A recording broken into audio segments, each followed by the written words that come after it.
chat está bien. Entonces vamos a empezar para no perder más tiempo. Algunas cosas no voy a ahondar ni voy a leer todo, ¿no? Realmente trato de que sea un poco fluido, veo un poco los tiempos.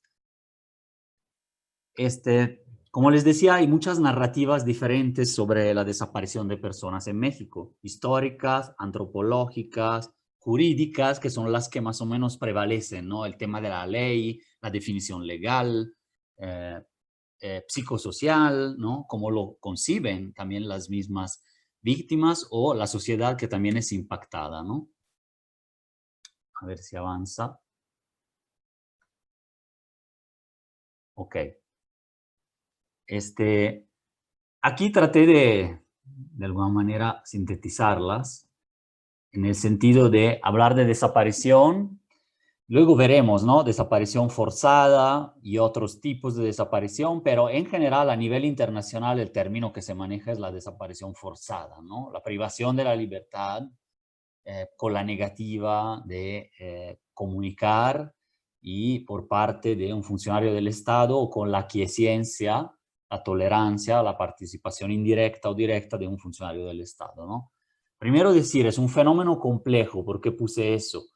La complejidad significa que no es lineal, ¿no? Que es un fenómeno que no se puede explicar de manera monocausal. Se da la desaparición porque aumentaron los homicidios, etcétera, ¿no? Sino que es mucho más complejo. Pluriofensivo porque básicamente involucra dimensiones distintas, ¿no? Desde la familia hasta toda la sociedad, la víctima directa, claramente, y todo eso. Y además es una violación múltiple a los derechos humanos, a partir del derecho a la vida, a la identidad, a la libertad, a la salud. Es prácticamente una violación múltiple a derechos humanos de tipo grave, ¿no? Como lo son la tortura, la ejecución extrajudicial, el desplazamiento forzado y la desaparición forzada, ¿no? En el derecho internacional humanitario también se clasifica de esta manera. Además de grave violación a derechos, también es un crimen tipificado en el sistema jurídico, en el Código Penal. Pero es un crimen peculiar. Por eso muchas veces cuando van a hablar de desaparición, siempre hay eso de diferentes enfoques diferenciales, tanto para niños, niñas y adolescentes, para mujeres, para jóvenes, etcétera, pero también atendiendo al hecho de que es un tipo de victimización distinta de un crimen, digamos, como, incluso como el asesinato, que es claro, es muy grave, o como el robo u otros crímenes, ¿no? Entonces hay diferentes tipos de víctimas, las víctimas directas, que son la persona desaparecida, y su entorno más próximo, su entorno más cercano, normalmente la familia, que son víctimas indirectas, y víctimas potenciales, que es toda la sociedad incluso, o más bien las víctimas que se relacionan directamente con la familia o con la persona desaparecida, ¿no? Es un crimen continuo.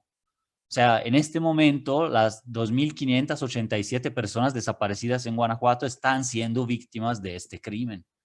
Entonces, siempre se deben de buscar, debe de seguir la investigación hasta dar el paradero con ellas. Entonces, en ese sentido, es permanente o continuo. No prescribe, no cae en prescripción, entonces siempre está este deber de atenderlo. Bueno, la desaparición forzada es reconocida por, ahorita vamos a leer ahí rápidamente, ¿no? Porque también las tienen, no todo lo vamos a leer así a detalle, pero que vamos, el sistema de la ONU empezó a reconocerlo realmente a los casi 30 años, ¿no? De que se aprobó que nació las Naciones Unidas, ¿no? Después del 48. Y la Organización de Estados Americanos también en el sistema interamericano está, digamos, tipificada y está presente como crimen en muchos países. Ahorita vamos a ver un mapa. En el nivel psicosocial, ¿no? Representa más que un crimen, más que una violación a derechos humanos, representa un quiebre espacio-temporal. Vamos a hablar después del tiempo suspendido y del espacio suspendido para el desaparecido o la desaparecida. Y para la familia, el duelo no se cierra, es suspendido, ¿no? Entonces, ¿desde cuándo representa? ¿Desde cuándo conocemos la existencia de la desaparición forzada? ¿No? Se le empieza a llamar así realmente a partir de la operación Noche y Niebla del Tercer Reich, del Tercer Imperio nazi, digamos, desde 1941, porque sí emiten un decreto que prevé básicamente la desaparición de judíos con el fin de ocultar el paradero, ¿no? Con el fin de destruir su identidad social. Entonces, básicamente ya incorpora lo que es la desaparición.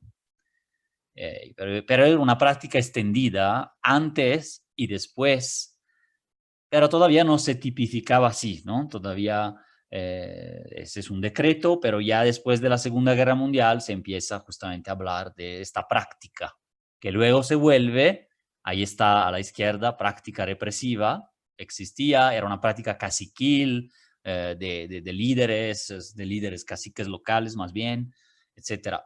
Después se convierte en una técnica del propio Estado, ¿no? Entonces, eso es lo que vamos a analizar bien después y por qué llegamos hasta hoy con esta problemática.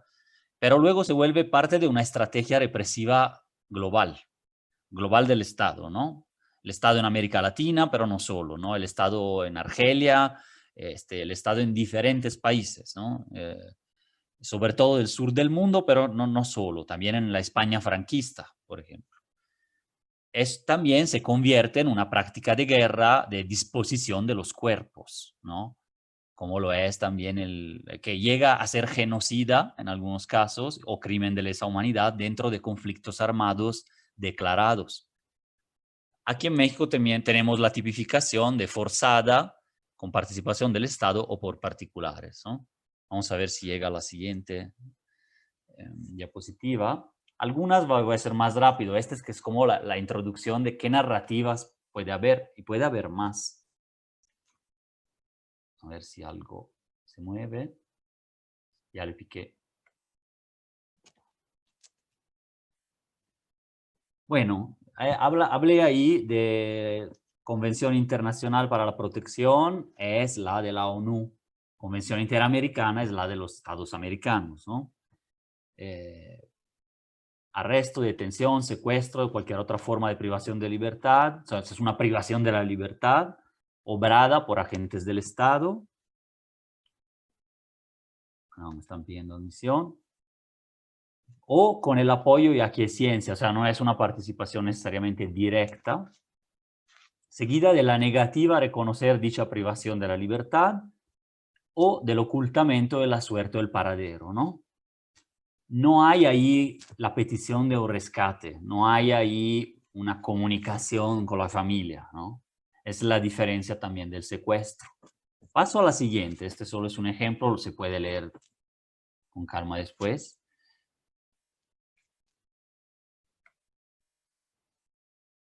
Que está tardando en cambiar. Ok. Este simplemente es un mapa. Bueno, también simplemente para dar una dimensión global del fenómeno de la desaparición forzada. No, tampoco lo vamos a analizar, que no es tema, pero esta página sí es muy interesante. Analiza, ¿qué será? Más de 50 países en que hubo o hay desaparición forzada desde los años 60. Entonces, relata los casos, ¿no? También hay desaparecidos en Noruega, ¿no? O en Canadá o en Estados Unidos, nada más que se asocian más con desastres o con la Segunda Guerra Mundial. Entonces, estos que señalo aquí en realidad son fenómenos recientes y actuales, como el caso de México, que ya tiene 78,000 personas que estamos buscando, ¿no? Eh, entonces, también el Consejo de Europa, el Tribunal Europeo de Derechos Humanos la reconoce, y esto era un poquito lo que puse al inicio, la violación múltiple a derechos humanos, ¿no? A la vida, perdón, me salió italiano, a la libertad, a la seguridad personal, pues hay tortura involucrada, claramente, psicológica y física, porque pues estás privado de la libertad, etcétera, ¿no? La desaparición es una forma eufemística de llamar a un crimen con ocultamiento del cuerpo y con la simétrica ocultación de la muerte, la identidad de los victimarios, sus móviles. Estas son familiares de Uruguay, ¿no? Por ejemplo. Son otras narrativas, más que la ley y qué pasa con el funcionario público, ¿no? Según la disciplina o enfoque que usemos, cambia el entendimiento de la desaparición forzada. Forzada implica su uso como forma de represión política también. Ven que esto va más allá de la definición legal. Estado normalmente es un actor central y eso lo tienen en común todas las definiciones.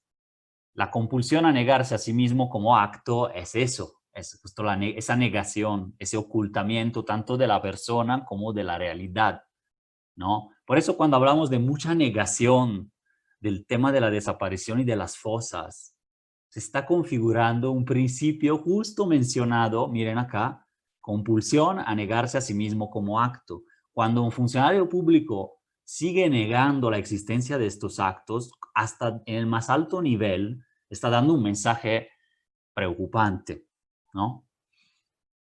Narrativas interdisciplinares es el texto que tienen ahí. Preguntas provocativas que quizás nunca encuentren respuesta, pero que a lo mejor las veamos al final y durante el tema, ¿no? Durante la exposición. Toda desaparición se puede considerar forzada. En México hoy, ¿qué implicaciones tendrían? Eso se lo dejo ahí. A ver. ¿Cuál es la relación entre la impunidad del pasado y la crisis de derechos humanos del presente? Como que ahí está justo el tema, ¿no? Trato de ser breve en esto porque luego hay representaciones gráficas que traté de dedicarme en algo.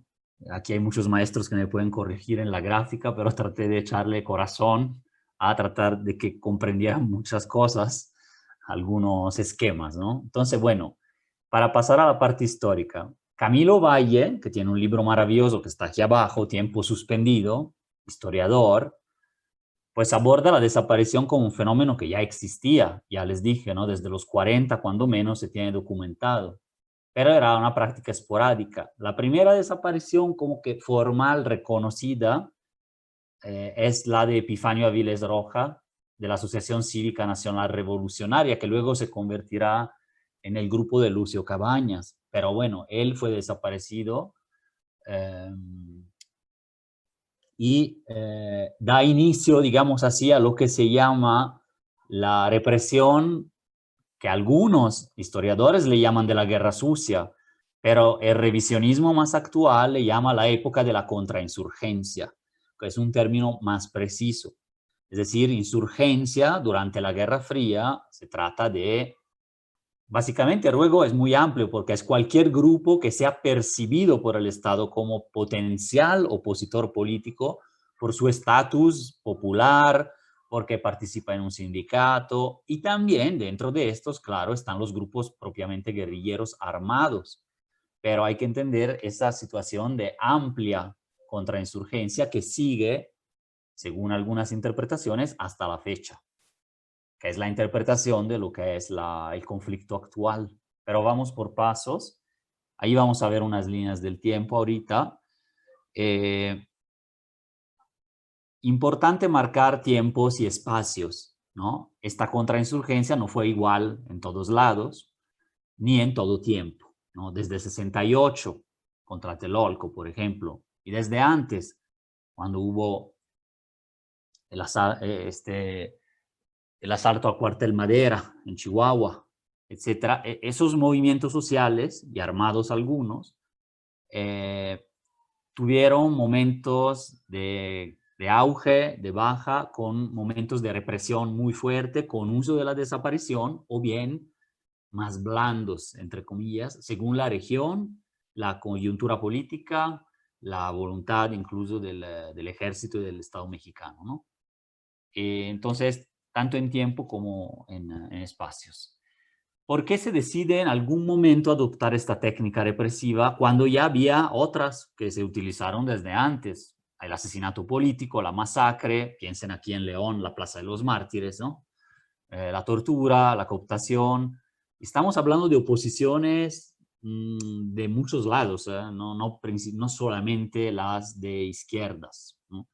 Entonces, pero es hacia esa época, después de las huelgas de ferrocarrileros y el asalto al cuartel en Chihuahua, que el Estado empieza a dar cuenta, y los servicios secretos, de que hay nuevas formas de lucha, una disidencia muy cambiante que no sabe bien cómo enfrentar, ¿no? Entonces ahí están los ejemplos.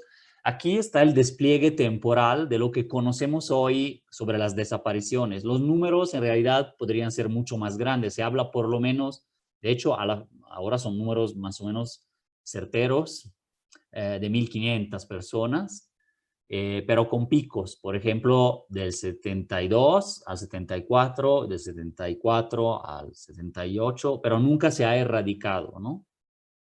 Lo vemos rápido, también lo pueden tener ahí después. Esta es otra línea temporal también, pero que divide zona urbana, zona rural, y tiene el 74, que es el año en que Guerrero, considerado zona rural, tiene los picos más altos, y aquí está, ¿no? Esto es por territorios. Entonces tienes una geografía de la desaparición desde la época de la llamada Guerra Sucia, yo le llamaría de la contrainsurgencia, que es esta, más o menos, ¿no? Fíjense un poco en los puntos más oscuros, porque cuando empieza la llamada también, uso mucho lo de llamada, pero es porque hay razones, ¿no? Guerra, narcotráfico, se da también un mapa bastante parecido, que es este, ¿no? Este lo bajé anoche, es el mapa que podemos encontrar en la página de la Comisión Nacional de Búsqueda, actualizado, ¿no? Se pueden dibujar esos mapas más o menos variando las opciones. Si da tiempo lo vemos, si no les dejo el link, no es complicado, pero digamos, ahí puse empezando a complejizar, como les dije, sin poner una causa lineal de esto. Complejizar es, por ejemplo, poner acá, ¿son corredores de qué? ¿Son flujos de qué? ¿Y por qué está ahí un foco de desaparición? Cuando vemos desaparición en alguna microregión, porque luego va mucho acá, ni los estados son entidades relevantes, ¿eh? Yo lo pongo así para mostrar, pero dentro de un estado hay subregiones. Como Yucatán es muy diferente del Estado de México o de Jalisco, pues también Pénjamo o Salvatierra pueden ser muy diferentes de San Luis de la Paz en algún momento dado de la historia, ¿no? Bueno, ¿qué pasa por ahí? Pues primero pasan los flujos comerciales, energéticos, de extractivismo de minería, de logísticos, desde los puertos de la principal potencia mundial con el país que tiene más frontera del sur global, el país del sur, que tiene más frontera con un país así llamado, entre comillas, desarrollado, ¿no? Y también, claro, pasan, México tiene una posición especial que no tiene, no sé, Bolivia, que es un país productor, por ejemplo, también de cocaína o de hoja de coca, pero es un nudo, ¿no? Es un punto de desenlaces, de pasos. Eh, como en chiquito lo son muchas regiones del mismo país, como Iguala, como el corredor industrial, como la Cuenca, como Torreón, etcétera. No son pasos a la frontera de personas, armas, recursos, drogas lícitas e ilícitas, es decir, precursores, pero también, ¿no? Y, y se ve, por ejemplo, esto era hace unos meses, ahora parecería tal vez Guanajuato, pero independientemente de eso, faltaría también Guerrero, es que va variando, solamente es para mostrar cómo los mapas nos pueden ayudar, ¿no? No los voy a comentar todos en profundidad, pero nos pueden dar ideas, sobre todo si son más localizados, incluso de subregiones. Por ejemplo, la región noreste se ha tomado como un análisis, con análisis muy serios sobre desaparición. Aquí podría ser la región Bajío, pero no todo el Bajío.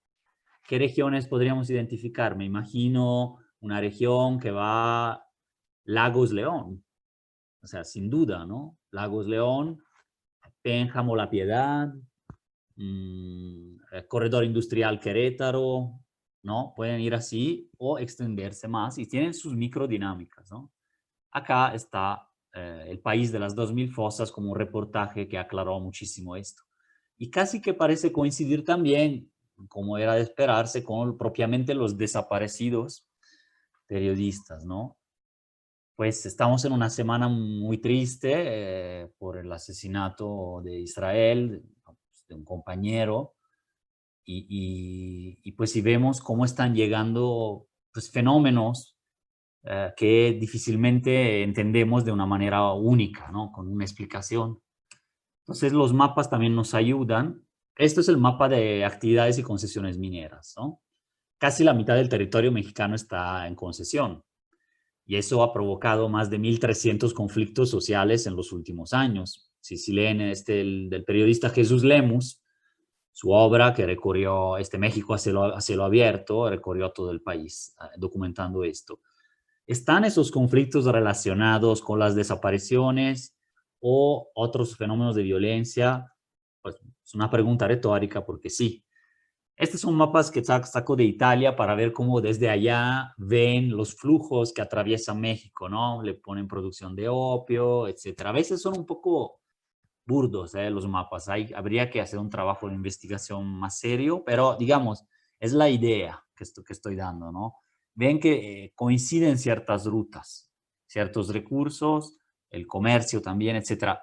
Entonces, explicarlo es difícil. Este es un mapa interactivo que es muy bueno para explicar, para tratar de explicar por qué Ayotzinapa y Tlatlaya están muy cerca, ¿no? Sabemos que son una ejecución extrajudicial, Tlatlaya, y una desaparición forzada masiva, Ayotzinapa. ¿Qué tienen, no? Y acá uno puede ver bases militares, amapola, opio, homicidios dolosos, a lo mejor fosas clandestinas, productos mineros, hub logísticos, mapa de desigualdades. Podría superponer eso y hacer un análisis, ¿no? El periodismo llega a hacerlo también, ¿no? No es que es una cosa de la academia, realmente esto es bastante, incluso ya está hecho, ¿no? Basta con superponer 2 o 3 factores y ya es un poco mejor que solo uno, ¿no? Solo decir, ay, ¿por qué hay una guerra entre 2 cárteles? Eso es un poco, sí, a ver, no digo que no exista, pero eh, digamos, sí hay más factores sobre que ver. Eh, se va instalando un pensamiento contrainsurgente dentro de las instituciones, ¿no?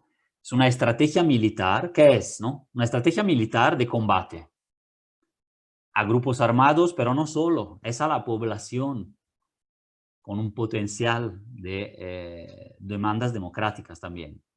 Pero es también política, social y económica. Se combate a través del DIF, podríamos llamarle hoy. Se combate a través de hospitales, se combate como quien ha vivido en Chiapas lo sabe muy bien.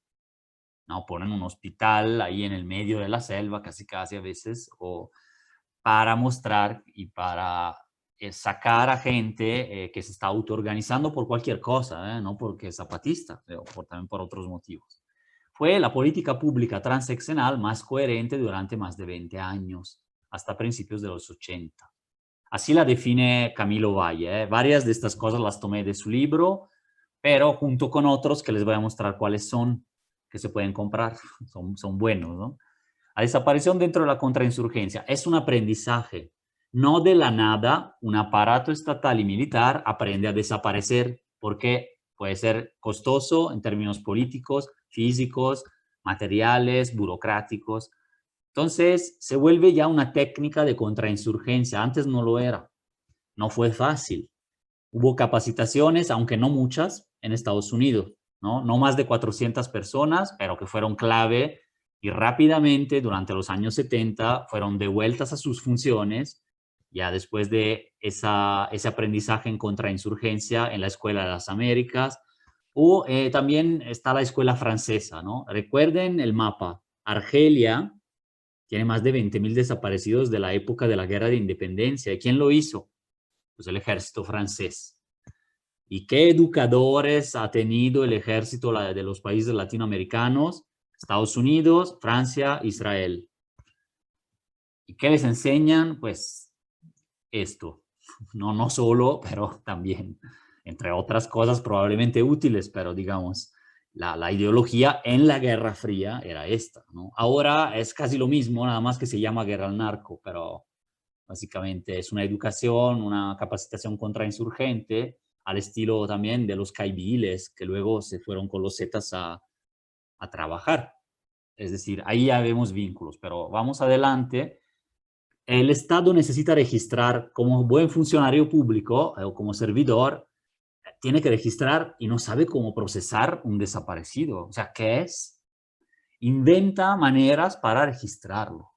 En la primera fase son desapariciones temporales. En el campo militar número 1, en el cuartel de Atoyac, y ahí quedaban un rato, les anulaban la personalidad, embarazadas, mujeres, adolescentes, etc. Es un centro parecido a la ESMA, ¿no? La Escuela de Mecánica de la Armada de Argentina. Porque han salido, ¿no? Hay una comisión de la verdad de Guerrero que lo estudió detenidamente, ¿no?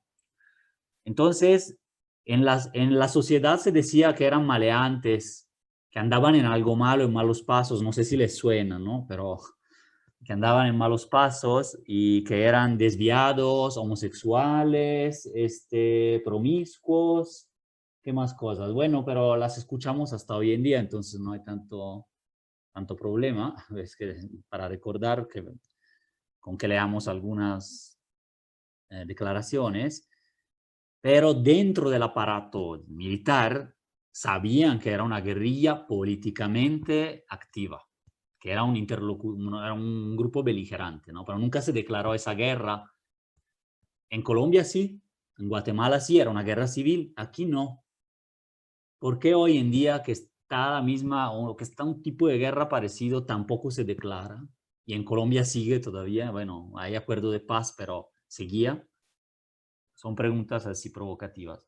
Muy rápido esto, si no, no nos da tanto tiempo, pero metáforas burocráticas para que, atención, esto lo tenemos hoy, porque levantar es una metáfora, levantar a una persona, ¿no? Es una cosa que es una banalización, es una metaforización que normaliza, como que casi que suena, no digo simpático por decir una palabra, pero suena coloquial, suena, ¿no? Bueno, ahí les decían paquetes a las personas. Claro, el detenido, el desaparecido se llamaba detenido desaparecido y es una reivindicación política, ¿no? Desde Rosario Ibarra de Piedras, ¿no? Es decir, es un detenido político. Paquetes, aparece el paquete archivado, que quiere decir que ya terminó, ya saliendo, ¿no? Luego vamos a ver el circuito de la desaparición. Lo llevan a trabajar. ¿Qué les recuerda eso de que llevan a los muchachos a trabajar? No estoy diciendo que es la misma gente que lo hace, pero estoy diciendo que la metaforización como práctica existe en grupos del Estado, en grupos de cualquier tipo y también en el crimen organizado o en la confusión que hay entre ambos, ¿no? Llega de una tradición, no es nuevo. Paquetes en tránsito, y se escribía así en la nota, en un parte. Se reciben para su revisión, que es la tortura. Detenidos desaparecidos eran trasladados de una dependencia a otra y se entregaban recibos para eso. Ya en la fase 2, que es una fase más parecida a un campo de concentración con matanza, es decir, ya pocos salían en la fase 2 después del 74, 78, ya muchos quedaron desaparecidos y lanzados al mar posiblemente, o en fosas, en los vuelos de la muerte, ¿no? Entonces ya los numeraban, ya no se nombraban, cambiaba la metáfora, ¿no? Eh, a veces te cuentan familias de gente que se salvaron a una desaparición, ya sea por militares o ya sea por crimen organizado. Y te hablan de estas formas de hablar también de los llamados jefes de plaza. Incluso, pues hay testimonios de Iguala que recolecté, donde el jefe de plaza es un funcionario público en Nuevo León. es un testimonio bastante fehaciente de lo que dice. Entonces, esas decisiones burocráticas se entremezclan con las del crimen y las de algunos funcionarios que son algunos, no estoy diciendo que son todos así, pero pues es una explicación histórica que llega a esto, ¿no? Entonces, eso dice abajo. Incluso había recursos, infraestructuras, se empiezan a crear cuarteles. Este es el esquema del complejo contrainsurgente, ¿no? No lo voy a comentar todo, si no es mucho tiempo, pero básicamente son estas dependencias asociadas a cuerpos clandestinos, que hoy en día, ¿qué es un cuerpo clandestino? Si hay paramilitares en Chiapas, si hay en Oaxaca, si hay en Guerrero, si hay cuerpos clandestinos que vienen de partidos políticos. Pero bueno, el cártel Jalisco Nueva Generación es eso, de alguna manera. Más que dedicarse a las drogas, se dedica a miles de otras cosas. Y los Zetas también. Y hasta los cárteles, los grupos locales, como Santa Rosa de Lima, ya se pueden concebir como grupos de forma paramilitar, con una actuación paramilitar, es decir, al estilo militar, pero no lo son, o que tienen cierta tutela o pacto de no beligerancia, de paz, entre comillas, o un pacto logístico de casi que de negocios con algunas de las fuerzas públicas, ¿no? Esto es hoy en día, estas son hipótesis que estoy lanzando y estudios recientes muy válidos, también del CIDE, de la Universidad Autónoma de Puebla, de la Ibero, etcétera, del ITESO, etcétera, ¿no? Pero esto ya es histórico, esto sí es comprobado completamente. Aquí tenemos un esquema gráfico también de la contrainsurgencia y cómo llega a perpetuarse y a filtrarse al sector privado, y por sector privado hablo de lo que comúnmente llamamos el narco, sector privado ilícito, o el paramilitarismo, o cuerpos armados, las brigadas, etcétera, ¿no? No lo voy a comentar todo, pero bueno, el policía es Nazararo, director de la DFS, y hay muchos funcionarios que siguieron en los años 90 perpetuando una cultura típica de las dictaduras, aunque no era una dictadura al 100%, era al 90%, ¿no? Es decir, el partido hegemónico tenía también esta función. Aquí viene más finemente el complejo contrainsurgente. ¿Por qué es un complejo? Tiene una coordinación operativa. Hoy en día hablamos de mando único, hablamos de operativos conjuntos antinarcos. En esa época se hablaba de operativos conjuntos de la DFS, policías, ejército, para detener y desaparecer. O sea, se hablaba en documentos oficiales. No es, o sea, hay cierta semejanza en el modus operandi, ¿no? Coordinación administrativa, sí había un mando central. Ahora la Guardia Nacional tiene un mando central que es militar, ¿no? Entonces, tenía instalaciones, o sea, había instalaciones como, ¿cuál es? El cuartel antisubversión de Nuevo León en Monterrey, el cuartel de Atoyac, se construyeron en los 70, pero no me acuerdo el otro importante. Bueno, las oficinas de la DFS y también centros y grupos especiales, pues ya hablamos de paramilitarismo, o grupos legales como la Brigada Blanca eh, y otras instalaciones creadas ex profeso. Esas son las que mencioné, del cuarteles antisubversión. En algunos estados hubo una alianza con los empresarios que amenazaron a Echeverría, que no lo, ¿cómo decir? Que o lo hacía él o lo hacían ellos, en Nuevo León y Oaxaca, por ejemplo. Entonces, si se acuerdan cómo nacieron los paramilitares en Colombia, aunque aquí no les llamamos así, eran grupos de protección supuestamente en contra de subversivos, pero en realidad en contra de la población local que vivía en condiciones ínfimas. Era protección de latifundistas, eran como una autodefensa, podríamos decirle así, de extrema derecha o que con la excusa de la Guerra Fría, la subversión y la contrainsurgencia, pero más bien mantenía el poder caciquil local. Entonces ellos tenían esa idea de crearlo, eh, y entonces, bueno, se construye al enemigo.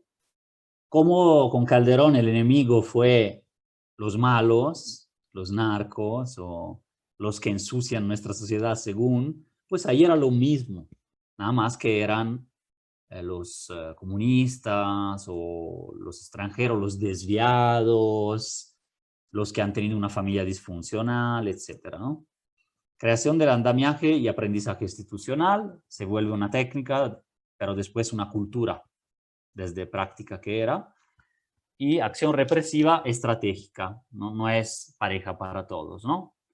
Esto ya yo digo que lo paso porque lo leímos, simplemente decir que en las épocas, en las décadas, el dispositivo desaparecedor, como se le llama también en Argentina, con Pilar Calveiro, que vive aquí en México y escribió libros maravillosos de esto, siguió funcionando dentro de lógicas de la violencia y con actores distintos, con el tiempo, en parte distintos. La lógica de la violencia cambió a nivel estatal, a nivel general, pero las técnicas quedaron, ¿no? Intersección con desapariciones actuales, pues hay militares y policías de la época de la contrainsurgencia que se integraron tanto a instituciones que se crearon después, cuando desapareció la DFS, por ejemplo, que es como el CISEN, ¿no? Es el antecedente del CISEN, de ciertas policías en que han estado un poco de todo, ¿no? García Luna, Cárdenas Palomino, ¿no? Es una escuela, realmente, es la sucesora de la misma institución de esa época. El crimen organizado, directamente algunos se integran, ¿no? Ex jefes militares que luego son secretarios de seguridad en un municipio pequeño, como Iguala o pues, aquí, que son ex militares, pero que también tuvieron vínculos o pactos, o grandes, importantes generales también. Los Zetas son ex militares de élite, ahí directamente se creó como que reclutaban a militares directo, ¿no? Sin tanto esconderlo, ¿no? Y entonces las procuradurías también tuvieron una cultura claramente no democrática porque no había, ni siquiera tienen 20 años de que algo tal vez empiece a cambiar en tema de derechos humanos, pongamos así. Entonces, aunque un procurador puede ser muy joven, puede entrar dentro de un mecanismo que todavía tiene resquicios. Si no es que ya con la nueva oleada de violencias, más bien, más que resquicios, también es una nueva cultura que se creó, pero por las malas, ¿no? La Operación Cóndor fue la primera en que se superponen la guerra a la subversión y la guerra al narcotráfico. ¿Por qué? Se hace una operación militar, como los operativos militares que ya conocemos bien, para combatir la siembra y tráfico de drogas en el Triángulo Dorado, pero hubo detenciones, desapariciones de militantes y Sinaloa, atención, en esa época era la zona más caliente en términos también de rebelión, ¿no? Creo que se llama una gran huelga campesina que iba a ser era un estado preinsurreccional, prerevolucionario, fue la del, ya voy a casi acabando, fue la del el asalto al cielo, ¿no? Esto no lo analizo todo porque lo hemos visto en lo que dije, se lo voy a dejar, no es mío, no todo, es un 50-50, es decir, la idea es claro, es la de Camilo Valle, pero yo le puse más elementos y traté de hacer un circuito de la desaparición para la época actual. Es un experimento, ahí lo van a ver después de esta. Hay una investigación previa de los grupos que desaparecen de las autoridades. Hay una detención, desaparición, y desde ahí tú puedes salir después de 6 meses, después de un mes, pasas por el cuartel militar o no, en una época puedes salir. En otra época ya prácticamente se vuelve definitiva, ¿no? O se transforma en cárcel política, o sea, apareces 3 meses después en un penal. Y ese es el tiempo, el concepto del tiempo suspendido, tanto para la familia como para la víctima directa, ¿no? Esto es mucho más complejo y la verdad es un experimento, pero se lo pongo como a su juicio, ¿no? Que hice, el contexto ya, perdón, ya no es Guerra Fría en América Latina, el contexto es globalización y neoliberalismo en América Latina, con guerra al narco, así llamada, que es una forma de conflicto armado. Las fosas que estamos viendo, después hablamos, son más parecidas a una fosa de la ex Yugoslavia y de Ruanda, casi, que a una fosa individual de otra época o de otra zona del país, por ejemplo. Pero bueno, no lo leo todo, si no, no nos da tiempo, pero pues son lo que un poquito más posiblemente conozcamos, ¿no? Y se forman otros colectivos al respecto. Acá yo puse Eureka, FADEM, Asociación de Familiares de Desaparecidos, Comité Eureka, como pioneros, pero pues ahora hay muchos más, ¿no? Entonces también puede terminar con vida, salir con vida, pero con vida a lo mejor en trabajo forzado, en trata, en abandono, en vida callejera, en explotación, o puede terminar con la muerte, o con una salida con vida, digamos, en libertad. La muerte, pues entonces se desconoce también el paradero del cuerpo o bien se muestra. Ahí hay patrones. Cuando deciden que hay muchos descabezados, por ejemplo. Cuando deciden que se muestra el cuerpo o se cuelga. Cuando deciden que se entierra o parcialmente o totalmente, etcétera, etcétera, ¿no? Ahí todavía no. Este es un resumen de lo que ya dije, se lo dejo casi que de tarea, pero pues son simplemente la parte azul. Las lógicas de la violencia estatal cambian.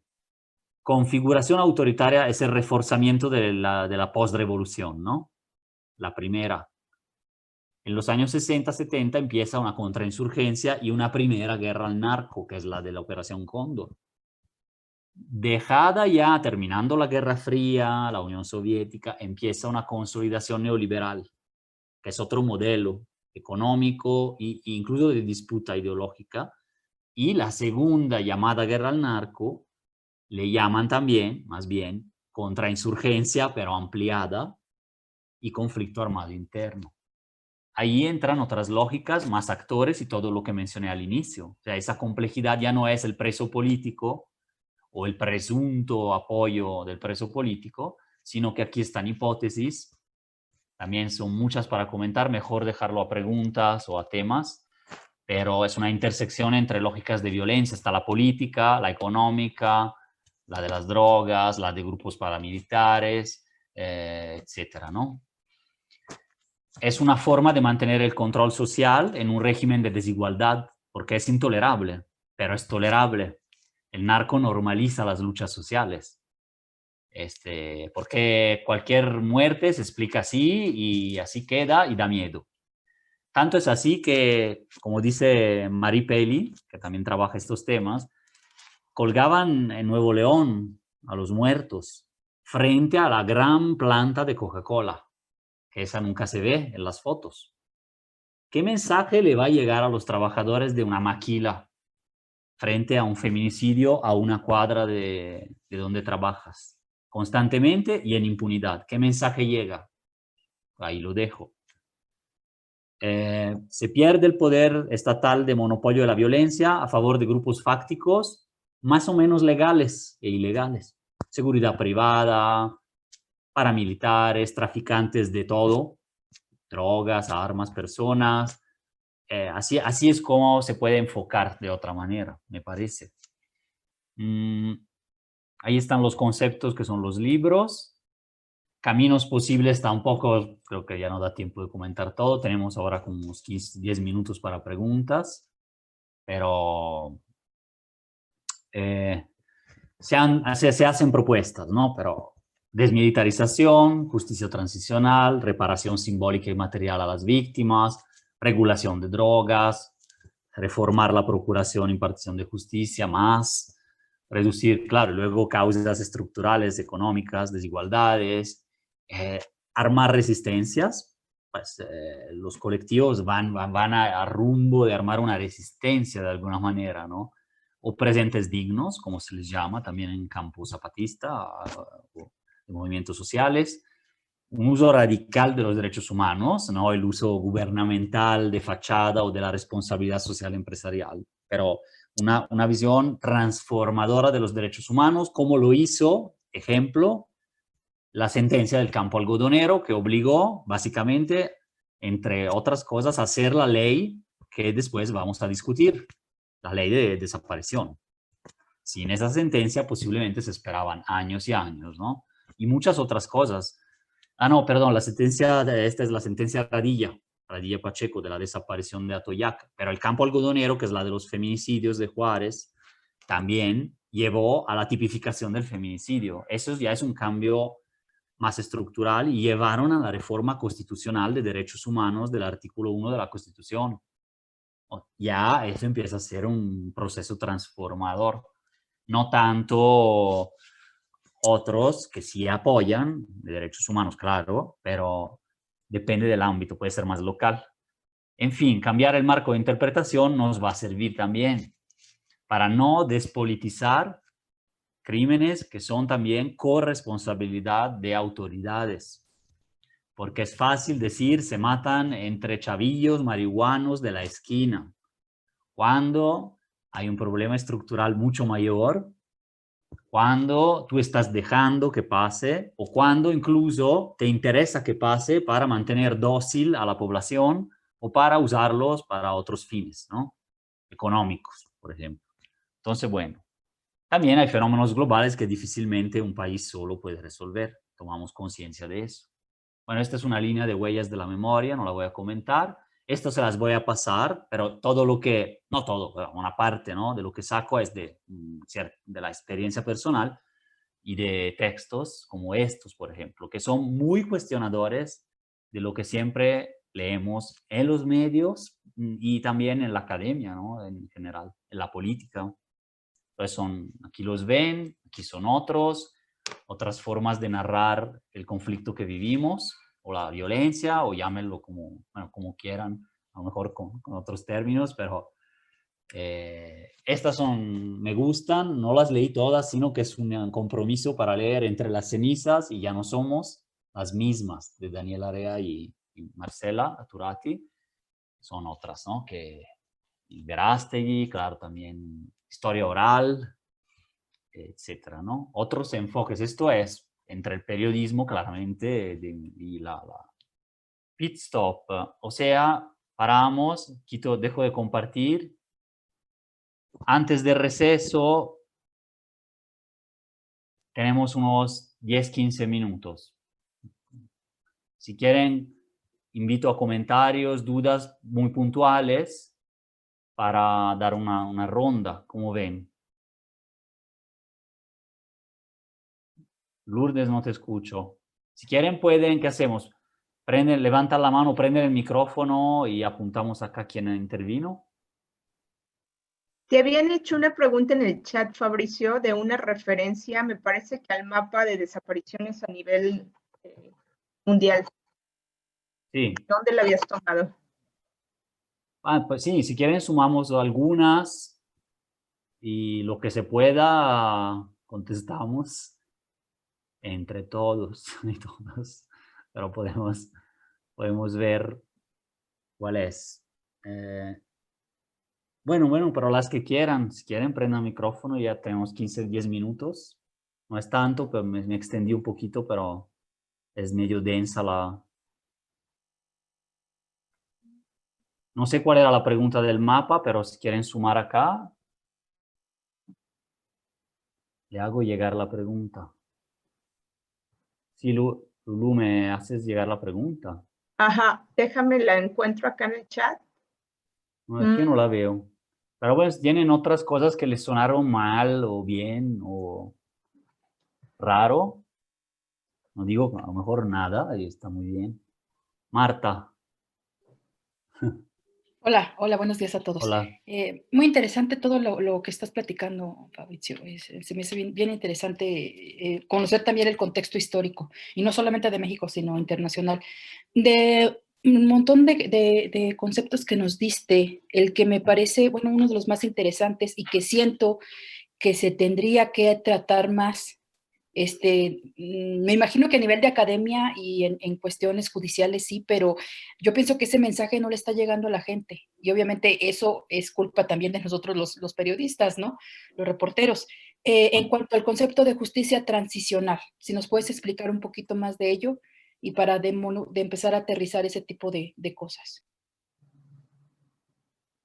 Sí, si quieren podemos ver más y hacer un resumen. Yo diría que Ray es el experto de justicia transicional del contexto, pero también igual puede darnos. Pero básicamente, bueno, si quieren empiezo con eso rápido. No, Giovanna, no, levantó la mano, pero para otra cosa. Brevemente, justicia transicional es una forma de encontrar una manera, de encontrar una manera normalmente después de graves conflictos, guerras civiles, conflictos armados, como los de Centroamérica, los de Colombia, etcétera, para conciliar el derecho de las víctimas a ser resarcidas, a tener justicia, pero por otro lado también cerrar un proceso histórico en un clima que pueda ser pacífico. Entonces es muy difícil porque están los perpetradores después de una dictadura como en Argentina o en Chile, ¿no? Están ahí. Entonces son mecanismos especiales extraordinarios de la justicia que incluso como con la conciliación, con el perdón, con todo un proceso entre víctimas y perpetradores, pueda sanar las heridas sociales. Yo lo estoy diciendo así por lo que me recuerdo, porque no soy un experto, pero aquí lo trabaja mucho Jacobo Dayan, han hecho propuestas con Movimiento por la Paz, incluso para este gobierno, que no fueron como que muy recibidas. Cuando hablaba Obrador también, ¿no? De la justicia transicional, tenía otro concepto, mucho más, yo diría, limitado, un concepto de no incorporar mecanismos especiales, ¿no?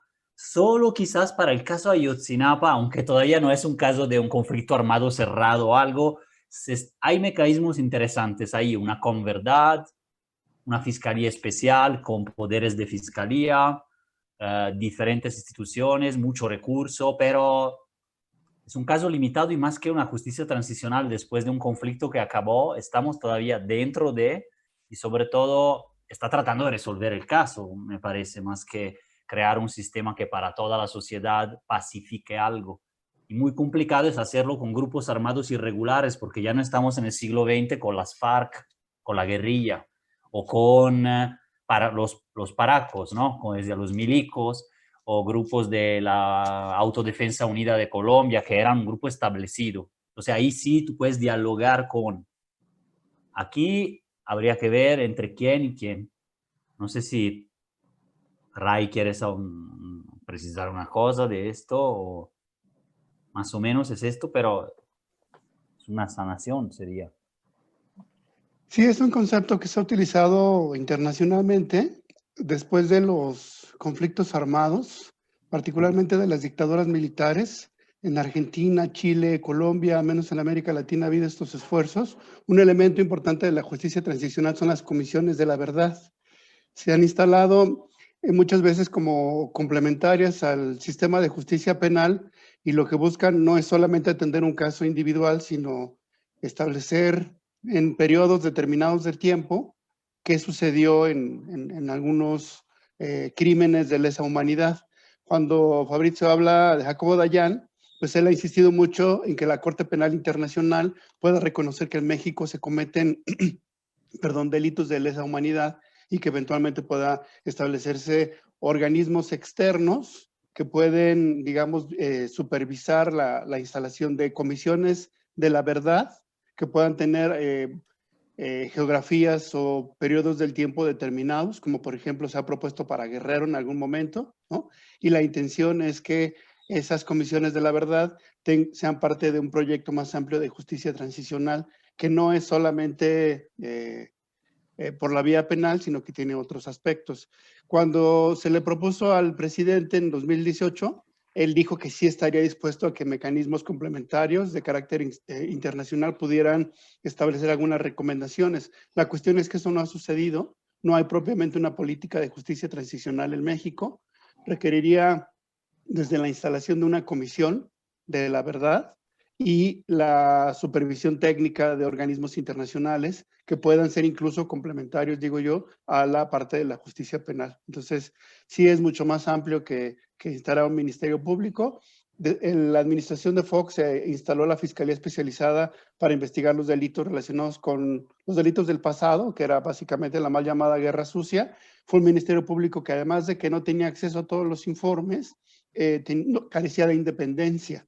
Y algunos decían que era parte de una propuesta de justicia transicional, pero definitivamente eso era insuficiente. Prueba de ello es que el informe final que presenta esta fiscalía pues fue incompleto, fue censurado, no tuvo un efecto ni para la justicia penal ni para modificar el modelo de justicia transicional. Entonces, creo que faltaría mucho más para avanzar en ese sentido, para aplicarlo en México. Y se me fue. Ahí apunté lo principal, que serían como los hitos. Incluso hay cursos de la CNDH que se hacen en línea en un par de semanas más o menos, y hay uno de justicia transicional, hasta te dan constancia de 40 horas de trabajo, que a nosotros los académicos nos encanta tener papelitos que dicen cuántas horas leíste cosas, pero sí es buena, sí son buenos cursos, y está el de justicia transicional en CNDH, ¿no? No sé si hay más cuestiones, todavía tenemos 2-3 minutos antes de receso. Si no, sí. La Lulu. pregunta que hacía era de Orlando Humérez, de cómo se llama esa página. Entonces no sé si quiere prender su micrófono para que diga bien qué onda. Orlando, si puedes decirnos cuál Buenos era. días a todos. Sí, bueno.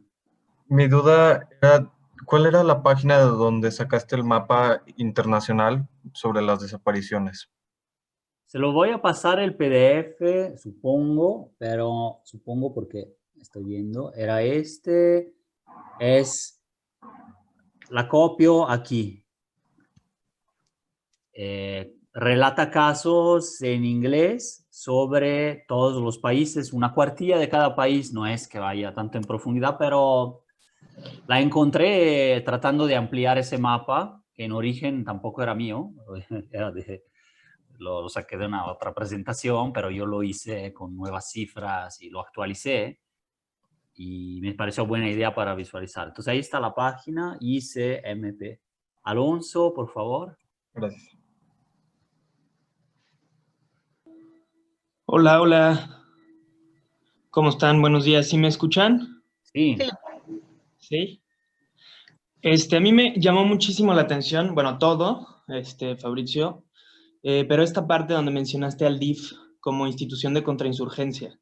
O sea, me encantaría, digamos, como por un interés personal, pero también porque creo que es muy relevante entender cómo tienen ustedes mapeado pues estas instituciones sociales, de salud, educativas, al menos en Guanajuato, como algunos procesos que están aconteciendo o narrativas o discursos del gobierno estatal, pues para alimentar esta parte, ¿no? Estas instituciones sociales que atienden al bienestar, al desarrollo y demás, y que están funcionando como eso, como mecanismos de contrainsurgencia. No sé si como pudieras profundizar un poquito más ahí, me llamó mucho la atención. Sí, en la época del complejo contra insurgentes, formalmente dicho, años 70, 80, 60 incluso, era un plan de inversión público. También la campaña contra el hambre de Peña Nieto recordaba, en las regiones del sur del país lo han criticado por este motivo, ¿no?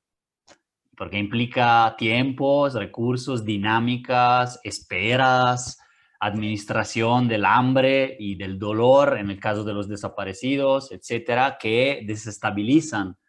Aunque al final traten de ayudar, hay formas mucho más dignas de utilizarlas. Pero allá hubo construcción de infraestructura en esa época. Ya después yo mencioné el DIF, por así decirlo, porque acá también Camilo Valle y otros mencionan la creación de planes para la familia, de hospitales, salud, planes de salud. ad hoc para esa comunidad. Es un poco la disputa que hay entre la comunidad en Chiapas del PRI o de otro partido, porque ya casi todos, y la de los zapatistas al ladito, o la autónoma, o la base de apoyo zapatista, ¿no?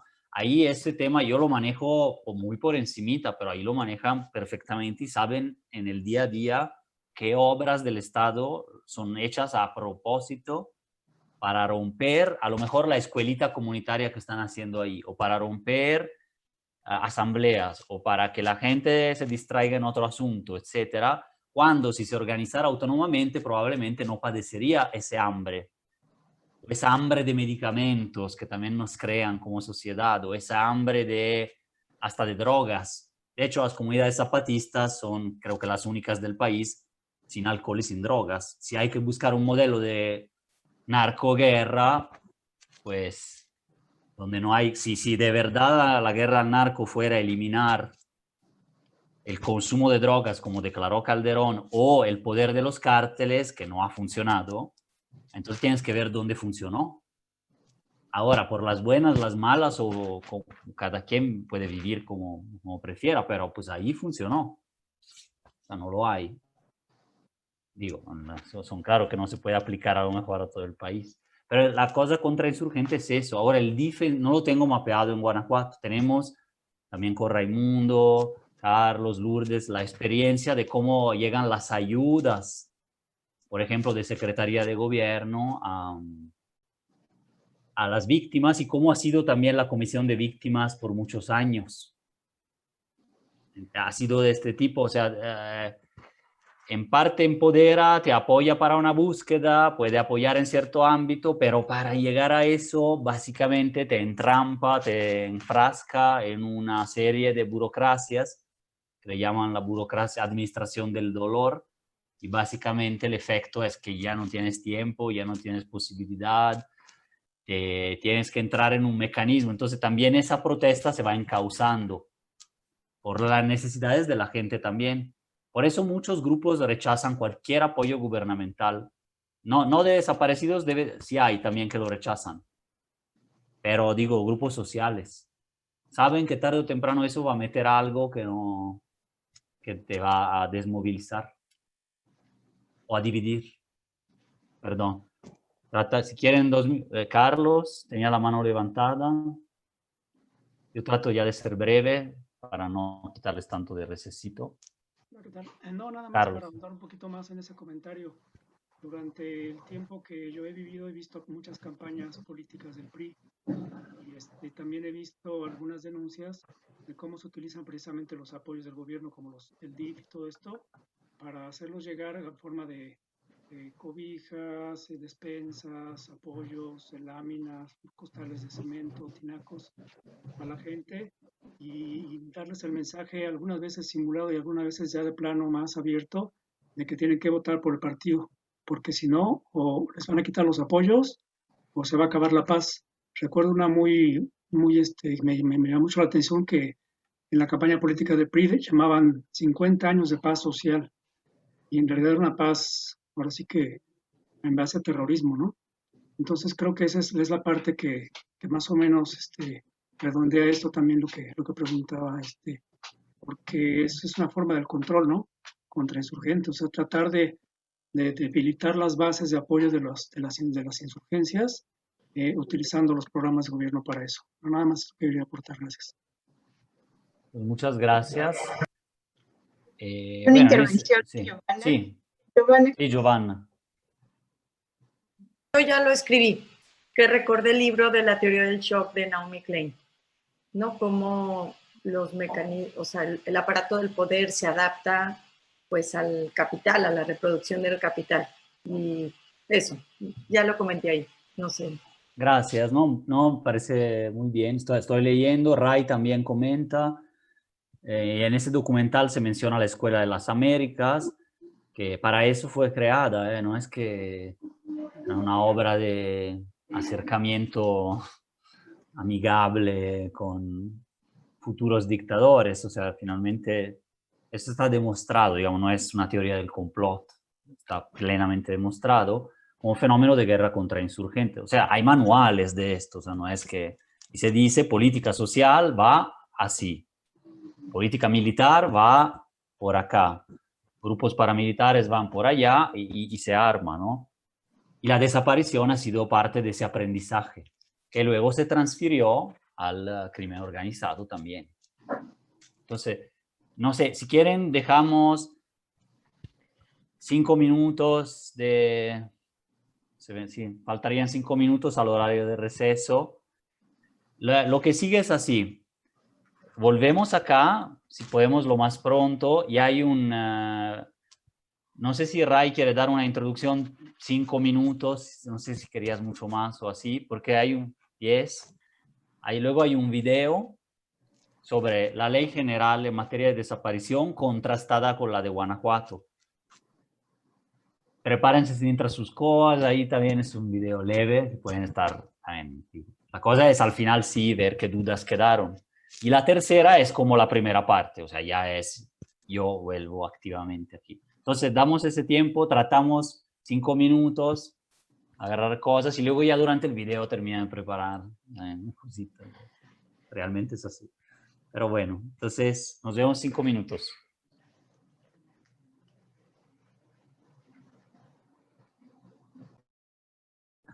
Adelante, entonces estamos de vuelta. Compañeras, compañeros. Me escuchan bien todas, ¿verdad? Y todos. Si quieren y están muy atrevidos, pueden poner hasta 10 segundos de cámara como para vernos. Ahí. Pero bueno, mientras, Ray, si quieres, adelante. Pues para comenzar con la ley general, que su nombre completo es de desaparición forzada de personas, de desaparición cometida por particulares y del Sistema Nacional de Búsqueda, a mí me gustaría hacer una revisión más de carácter histórico y sociológico. ¿Qué ven aquí? Una caja fuerte, ¿no? Una caja fuerte. Pues José Joaquín Herrera Flores, un académico que ha creado una teoría crítica de derechos humanos, dice que los derechos humanos son así. Una caja fuerte que solo se pueden abrir para quienes tienen la llave, ¿no? Y que regularmente son abogados o expertos en derechos humanos y que solo se puede abrir si conoces la combinación. Y lo que decía Fabricio hace un rato sobre las narrativas tiene que ver un poco con esta perspectiva, ¿no? Cómo el fenómeno de la desaparición se convierte en una manera de interpretar o tiene diferentes claves de interpretación que solo pueden ser comprendidas por quienes tienen las llaves o tienen esas claves para poder abrir la caja fuerte, ¿no? Entonces, la única opción que podemos tener, digamos, para dejar de que los derechos humanos sean solamente una comprensión para las personas iniciadas, pues es tener una perspectiva mucho más histórica y social, ¿no? Voy a pasarles a ustedes en el chat una liga que quiero que abran, que es un posicionamiento del Comité Cerezo de hace 3 años, que plantea un posicionamiento sobre la Ley General de Desaparición Forzada de Personas. Me gustaría que luego lo abrieran y fueran checando qué les llama la atención. Yo voy a compartir mi pantalla y voy a enfatizar algunos de los temas que a mí me parece que pueden ser relevantes, que dan elementos históricos, sociales y culturales, digamos, respecto a la ley general, ¿no? Hay que decir que cuando se discute una ley, hay cosas que quedan fuera y cosas que quedan dentro del texto, pero que siempre hay un proceso social y político que acompaña el proceso de la legislación. La ley general en materia de desaparición forzada de personas, desaparición cometida por particulares y el Sistema Nacional de Búsqueda, se aprobó en 2017 en el Congreso de la Unión, pero se discutió durante 3 años. Hubo muchas reuniones, muchos posicionamientos que se hicieron a lo largo de ese tiempo, y el posicionamiento que hace el Comité Cerezo a finales del 2017 tiene un poco esa perspectiva. Lo primero que comienza a decir es, ya se aprobó la ley, vamos a retomar los aspectos que sean positivos, pero no estamos totalmente satisfechos. Y lo que plantean es básicamente que no es la primera vez que se discutía una iniciativa así, que ellos a su vez habían propuesto una iniciativa diferente, pero que hubo una cerrazón por parte del Congreso de la Unión y que aprobó su propia iniciativa y su propio dictamen. Ellos dicen que desde el 2000 comenzaron una campaña nacional contra la desaparición forzada y que el tema lo venían trabajando desde el 1999, es decir, que hace más de 20 años ya había propuestas de los colectivos de familias de personas desaparecidas, producto de esta mal llamada guerra sucia, que estaban impulsando una legislación en la materia. Es decir, había 20 años antes de exigencia de las familias para que se aprobara una ley similar. Lo que plantea el Comité Cerezo es que ellos en su momento, al menos en 2015, hicieron la presentación de una iniciativa que tenía al menos el respaldo de 200 organizaciones populares y de movimientos nacionales e históricos en contra de la desaparición de personas. ¿Qué pasó? Que hizo que efectivamente hubiera un cambio en el interés del gobierno, y particularmente en el caso del Congreso de la Unión, todavía en el contexto del gobierno de Enrique Peña Nieto. Lo que pasó, ya lo decía Fabrizio, fue la desaparición de 43 estudiantes en 2014. Lo que plantea, digamos, un antes y un después en la discusión de la legislación es propiamente pues este suceso que cimbró a México y que cimbró a todo el mundo y que generó unas condiciones diferentes para que en el Congreso de la Unión se pudiera discutir la ley general, que además, como decía Fabrizio antes, establece los tipos penales de desaparición forzada de personas y desaparición cometida por particulares y que señala una directriz que establece que ningún código penal en el Estado, en los estados, puede establecer o legislar respecto al tipo penal. Es decir, que este tipo penal que está establecido en la ley tiene que regir de manera general en el país, ¿no? Yo quisiera señalar algunos aspectos que me parecen importantes, porque el Comité Cerezo y las 200 organizaciones populares que estuvieron haciendo comentarios respecto a estos 3 años de discusión de la legislación, son los aspectos que para ellos no quedaron incluidos y que debían haberse quedado también plasmados en la ley general.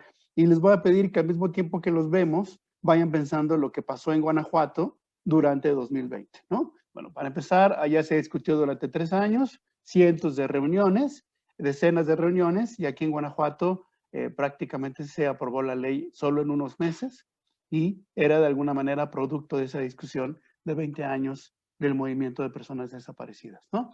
Lo primero que critica el Comité Cerezo, y ustedes van a ver en el video de la ley, es que se establece la categoría de persona no localizada en contra de las recomendaciones internacionales. Es decir, desde el 2015 ya había una crítica al establecimiento de esa categoría de persona no localizada y el Comité de Cerezo decía en su momento que pues tenía que ver con la simulación y con la falta de reconocimiento de responsabilidad, dicen ellos, de manera sistemática y generalizada, en la que participan funcionarios en las desapariciones de personas. Entonces, era una manera de simular, de encontrar categorías que podían distraer de la responsabilidad del Estado, ¿no? Número 2, lo que hace falta, además de la ley, es combatir la impunidad, que haya justicia en los casos de desaparición forzada de personas y en ese mismo sentido, seguir el estándar internacional establecido por la Convención Internacional que establece que hace falta justicia en estos casos y que las instancias internacionales deben estar involucradas en el proceso incluso de búsqueda de justicia, como se decía antes, incluso estableciendo algunos mecanismos ad hoc o de carácter múltiple que van más allá de la sanción penal, ¿no? El tercero tiene que ver con la fortaleza que tenía la Comisión Nacional de Búsqueda. El Comité Cerezo dice crear un órgano administrativo que no tenga la suficiente fortaleza para presionar a las instancias de procuración de justicia va a ser insuficiente y dicen ellos hace 3 años, el tiempo nos va a dar la razón. Y eso también va a ser importante que lo vayamos reflexionando más adelante respecto a la relación que tienen las comisiones de búsqueda al ser órganos auxiliares o ser tratados como órganos auxiliares frente a los órganos de procuración de justicia. Hay otros aspectos que me parece que también se van a reflejar en el video, que tienen que ver con la concepción de investigación búsqueda e identificación. Lo que el video de Fabrizio nos dice, alerta de spoiler, es que estos campos se superponen y que internacionalmente la investigación no tendría que ser solamente en el ámbito de lo penal y que crear una comisión de búsqueda que no tenga elementos incluso para exigir a las fiscalías va a ser totalmente insuficiente, dice el Comité Cerezo en 2017, ¿no? Entonces dice, hay algunos mínimos aceptables en la ley, pero me parece que no es suficiente, ¿no? Luego habla, bueno, del cómo administrar la parte de la identificación, la parte forense. Hay una parte importante en el numeral número 5 que tiene que ver con las Fuerzas Armadas y el fuero militar, que ya también mencionaba Fabrizio en relación a la sentencia de Rosendo Radilla. Hay un tema que no ubico ahorita en el listado sobre la responsabilidad de los superiores. Cuando discutimos acá en Guanajuato, planteábamos la necesidad de incluirlo. Dice el Comité Cerezo, en la Ley General en 2017 esto no se incluyó. Es decir, se podría haber incorporado en esta ley la claridad de que cualquier persona, cualquier funcionario es responsable materialmente de la desaparición de personas, pero también las autoridades superiores son responsables de la omisión, de la aquiescencia o incluso de la acción de sus subordinados. Y este es un tema que no quedó en 2017 en la Ley General, que no quedó en la Ley de Guanajuato, pero que el movimiento histórico en contra de la desaparición lo ha planteado desde hace 20 años, señalando que es importante que más allá de cómo se establezca la responsabilidad administrativa, lo importante es reconocer que haya una autoridad que es la que está siendo omisa o es la que está reproduciendo un sistema dentro de las instituciones que permite que haya funcionarios que están cometiendo las desapariciones forzadas y no hay una responsabilidad en ese sentido, ¿no? Creo que ya Fabrizio lo ha platicado anteriormente. Y bueno, yo cerraría esta introducción diciendo que siempre que se hace un abordaje de alguna legislación, esta caja fuerte que vimos al principio, de pensar las legislaciones solo desde el texto normativo, solo desde la literalidad de lo que plantean los artículos, va reproduciendo esa caja fuerte y que en la medida en la que demos interpretaciones históricas, de contexto, culturales, sociales, políticas, a lo que quedó incorporado y a lo que no quedó incorporado, vamos a tener posibilidad de abrir esa caja fuerte con llaves diferentes.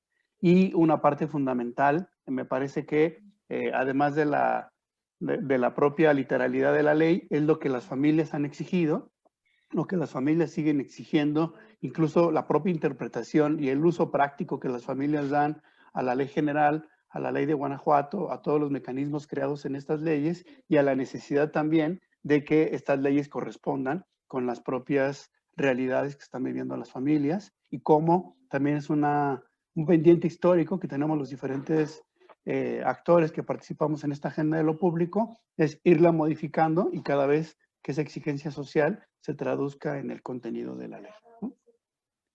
Eso es lo que yo daré como introducción. Si quieren pasamos al video. ¿Quieres que lo ponga yo desde acá, Fabrizio? Y lo dejo compartido.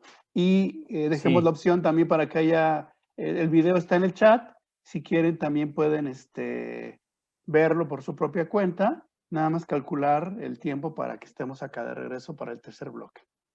Sí, entonces si quieren ya de una vez, básicamente lo que van a ver en el PowerPoint y en la charla es la ley general en todos sus aspectos y se basa en dos guías, bueno, un poco también en la experiencia y los análisis que hemos hecho, pero van a ver imágenes de la guía de ideas, que es Litigio Estratégico en Derechos Humanos, una organización no gubernamental, y la ONU Derechos Humanos, Naciones Unidas Derechos Humanos, hacen como una síntesis, hay libritos de eso, se pueden descargar también y este es como un resumen de esto. Solo son 49 minutos, hasta el 49 ya nos venimos para acá. Entonces aquí está el link y adelante Raimundo si quieres. Muchas gracias y nos vemos muy pronto.